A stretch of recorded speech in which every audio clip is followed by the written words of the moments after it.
con la situazione meteorologica, l'abbassamento del flusso atlantico sull'Europa centrale causa un graduale peggioramento delle condizioni meteo sull'arco alpino e nel settore prealpino, ma sulla Liguria permarranno condizioni di parziale stabilità, minate solamente da fenomeni pomeridiani sui rilievi e nuvolosità irregolare sui versanti marittimi.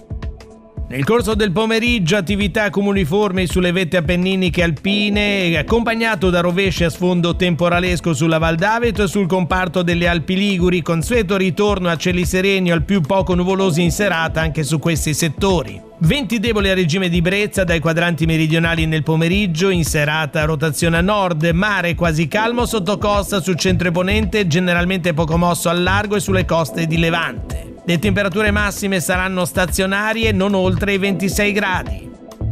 Per domani, martedì 9 giugno, i tecnici della Limit prevedono l'aumento della nuvolosità sui settori costieri già durante la notte, con possibilità sul centro della regione di piovaschi prima dell'alba, oltre che nei settori interni di Ponente. Ampie schiarite sull'Imperiese e sullo Spezzino orientale nelle ore pomeridiane, mentre nuvolosità bassa e irregolare popolerà i cieli del settore centro-occidentale, con nuovi piovaschi tra Genova e Savona in serata. Venti deboli o moderati da sud-sud-est con locali rinforzi sul Golfo e nelle dorsali appenniniche esposte. Mari da poco mossi a mossi tra pomeriggio e sera, specialmente al largo, temperature in leggera diminuzione nei valori massimi sulla riviera.